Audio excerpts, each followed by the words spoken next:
Greetings 40k fans and welcome to the channel. I am your gracious host Adeptus Artorum, and in today's video we'll be taking a look at Chaos Knights, the fallen noble houses and combat walker pilots corrupted by the ruinous powers of chaos. Now, like all mortals in the service of chaos, it was not always this way for the Chaos Knights, as they once stood tall as either loyal members of the Questa Imperialis, knights sworn to the Emperor of Mankind, the Questa Mechanicus, utterly devoted in service to the Omnissiah, or as Freeblades, knights that have forsaken their houses in order to wander the stars in pursuit of their own personal mission of honour or vengeance, becoming silent and mysterious warriors to all those that they may fight alongside. Now, Chaos Knights are gargantuan war engines, towering over their allies and their enemies alike. Each of these engines carry enough firepower to effectively topple an entire army. Armed with an array of weaponised limbs and an absolutely hulking carapace, these devastating combat walkers are able to essentially lay waste to entire battalions and swat squadrons of aircraft from the sky as if swatting flies.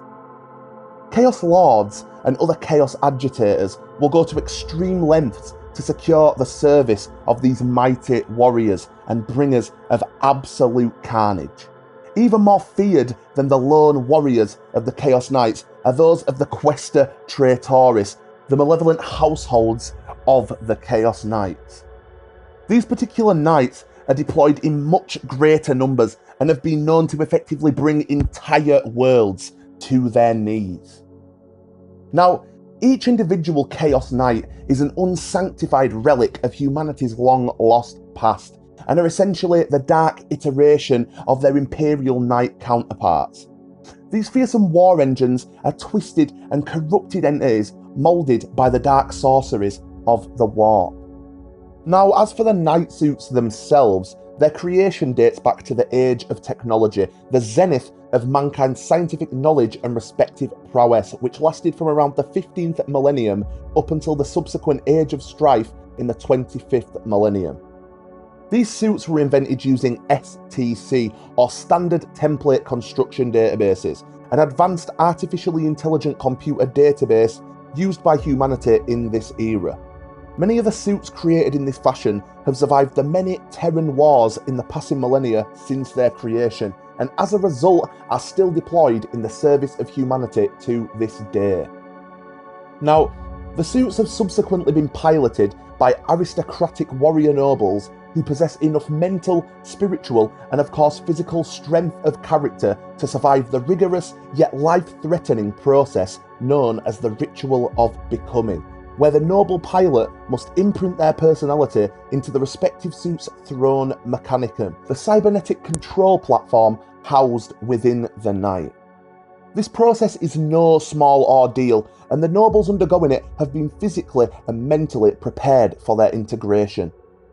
A prospective Knight pilot must face the barbaric Becoming, in which they are either bonded to their Knight in mind and soul, or of course prove unworthy, in which case they will unfortunately pay the ultimate price.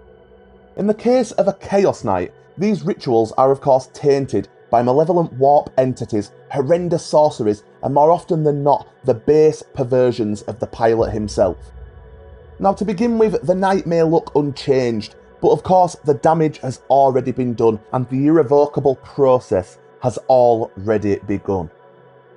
Over an amount of Terran years, or in some cases even centuries, energies of the Warp seep into the war engine, torturing its machine spirit, mutating and perverting its once noble form. Once a shining example of Imperial honour, the now fallen Knight and its noble pilot form a symbiotic entity of immeasurable rage and hatred. Just going back quickly, I just want to briefly explain how a thrown Mechanicum works. So, in the larger pattern of Knights, like the Questoris or the Dominus pattern, the platform inside is of course the before mentioned thrown Mechanicum. Yet in the case of the smaller class Knights, like the Armiger pattern, it is what we call a Helm Mechanicum, which is similar but is usually linked by invisible chains of data to the thrown Mechanicum of their larger Knight Liege.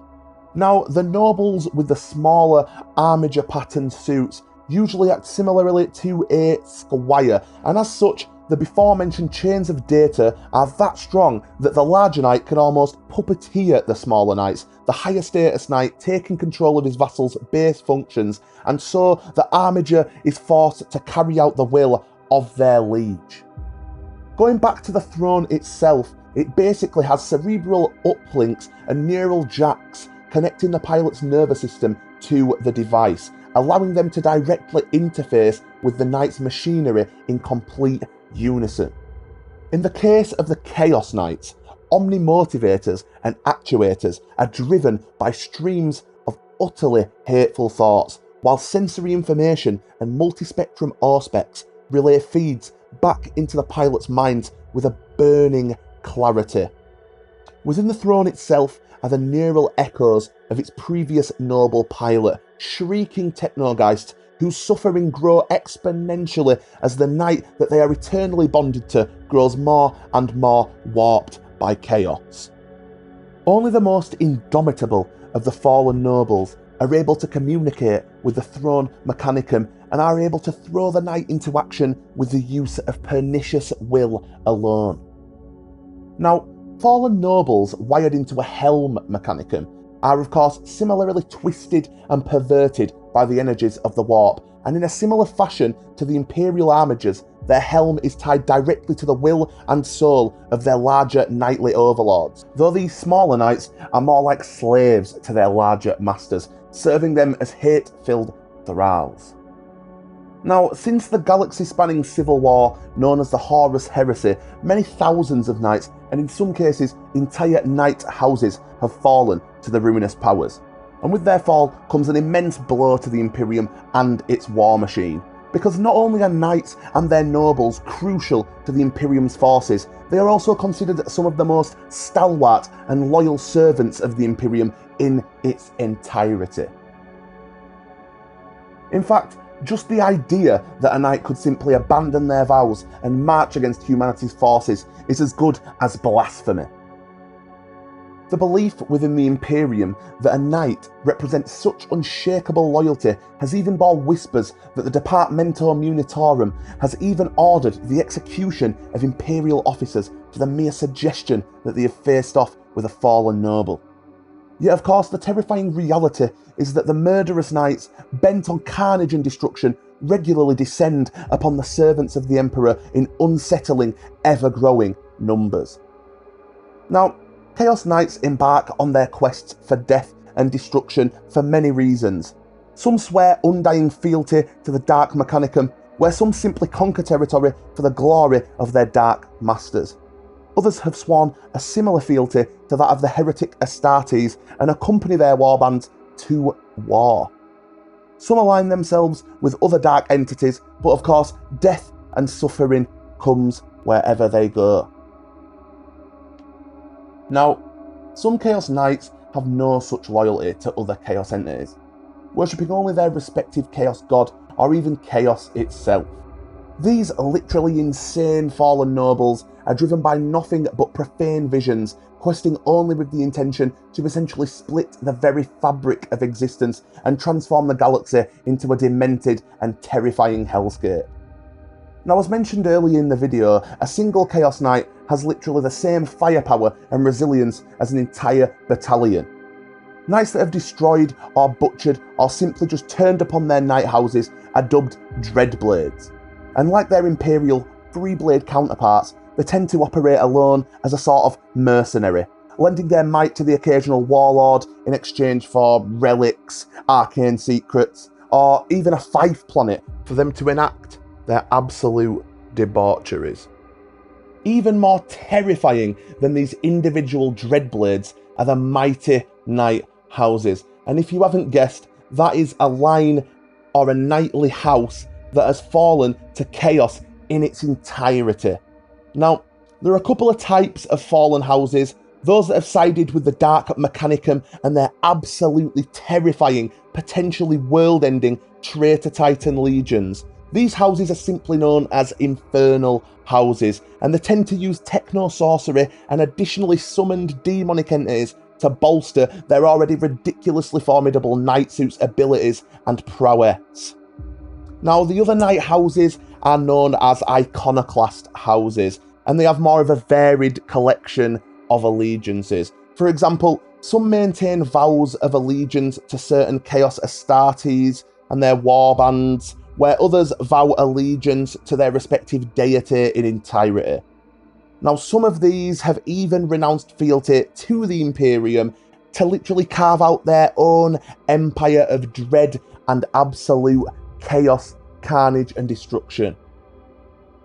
Now, I'm going to briefly discuss the actual forces of the Chaos Knights now, and I'm going to go through from Armiger to Dominus, stating the armaments and the designations of each knight. So, firstly, we have the Armiger patterns, and these are simply known as Wardogs. Wardogs, quite simply put, are the lower strata of a fallen Nightworld's nobility. They are subservient, and they are required to follow the orders of their liege without question, fighting and dying at their behest. The lower class nobles fight with an insatiable thirst for personal glory, accompanied by an absolute loathing for the upper echelons of their respective household and Nightworld. Now, despite this burning resentment, they are still bound in servitude by their helm Mechanicum, essentially allowing their masters to simply override their personal desires or impulses whenever they choose. It is this very desire to be free of their masters, coupled with the hatred that they hold for them, that fuels their fury and their subsequent insanity. In battle, Wardogs are deployed to eradicate those foes that their liege deems beneath their attention. Their armaments can consist of heavy stubbers, reaper chain cleavers and thermal spears, autocannons, melter guns and ion shields. And now we come to the Knight Despoilers, the perfect example of all that it means to be a Chaos Knight, their pilots denying valour and honour in any form. These terrifying Chaos Knights, combining the vast and devastating firepower of Imperial Knights with the cruelty and aggression of the Ruinous Powers. Now, Knight Despoilers are armed pretty much however the pilots want them to be. The preference of the weaponry varies hugely from household to household. For example, Knight Despoilers whom worship Nurgle will be afflicted by living rust and grime, debilitating a large amount of their weaponry, forcing them to rely on rotting and plague-riddled weaponry.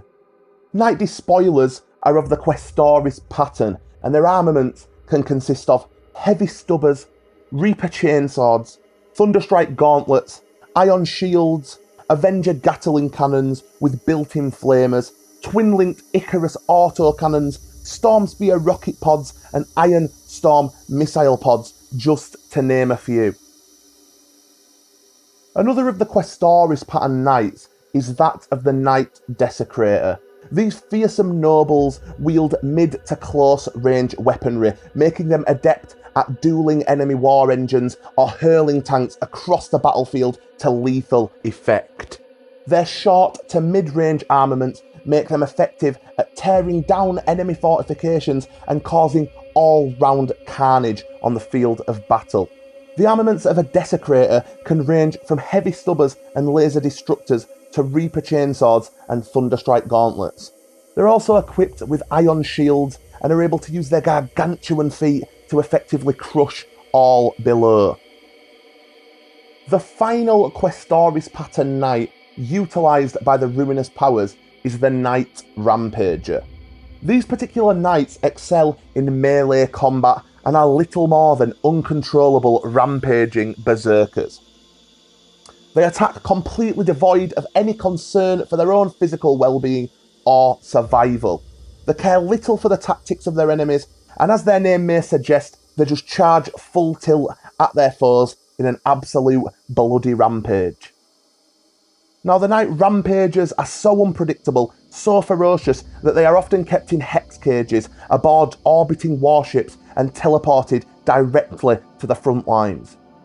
There has also been instances where they have been seen to be chained to heavy transport frames, acting almost as a straitjacket, awaiting the ferocious knight's release and the ensuing carnage to be released thereafter. Their armaments can consist of heavy stubbers, Reaper chainswords, Thunderstrike gauntlets, ion shields, and of course their huge titanic feet. And finally, we come to the Knight's Tyrant. Now, this gargantuan engine of death and destruction is of the Dominus pattern, and these knights are so huge that they tower over even other Chaos Knights that fight alongside them. These massive suits carry the most devastating heavy weapon systems available to the Chaos Knight houses. These fearsome beasts stride into the fray, shrugging off their enemies' most deadly weaponry, delighting in the destruction as they unleash their devastating weaponry. The fallen nobles within are usually stricken with delusions of immortality, their arrogance knowing absolutely no bounds. This is the effect of the spiritual bleed between themselves and the corrupted machine spirit within the suit. Now, pilots of Knight's Tyrant almost always end up fused with their respective suits. This is mainly due to either their inability to fight off the beast within the machine, or as a result of the pilot's desire to become the biggest, most fierce warrior on the field of battle, causing the utmost destruction possible. The armaments of the Knight's Tyrant usually consist of plasma decimators, volcano lances, demonically infused shield breaker missiles to thundercoil harpoons. The list goes on and on. Knights have continued to fall to chaos since the Horus Heresy, continuing to slowly succumb to corruption over the long-lasting campaigns that they continue to fight for the glory of the Imperium after the constant butcheries and endless tides of heretics, Xenos, and other enemies of mankind. The pursuit of bloodshed can become akin to that of duty, and I personally believe that it will never stop. Now, before I end this video, I'd like to leave you with a quick quote. A quote called "The Canticle of the Warped Becoming" from the Liber Idolator. Open your heart to hatred. Open your mind to fury. Open your soul to the dark ones. Let not your forebears stand between you and the power that is offered. The sun has set on the age of chivalry, and the night that is to come belongs to those with the strength to assert their rule.